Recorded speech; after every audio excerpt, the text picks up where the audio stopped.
பயணம் பற்றி பார்க்கலாங்க. பயணத்தில் அகப்பயணம் புறப்பயணம்னு 2 இருக்குது. புறப்பயணம்னு சொல்கிறது நம்ம வெளியே போகிறது, அகப்பயணம்ன்றது நமக்குள்ளே போகிறது.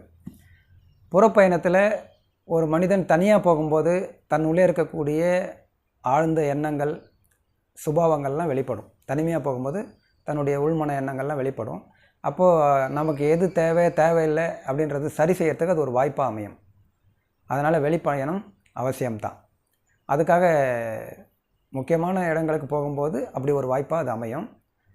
அகப்பயணம்னு சொல்கிறது நமக்குள்ளே பார்க்குறது. நம்ம யார், எப்படிப்பட்டவங்க, எங்கேருந்து வந்தோம், அதை பற்றிய உண்மையெல்லாம் நமக்கு தெரியறதுக்கு அகப்பயணம் அவசியம். அகப்பயணம்ன்றது நமக்குள்ளே விசாரணையும் செய்யலாம். விசாரணை செய்து உள்முகமாக எண்ணமே இல்லாத ஒரு தியான பயிற்சியும் முயற்சி பண்ணலாம். அப்படி முயற்சி பண்ணும்போது வெற்றி கிடைக்கும். வணக்கம்.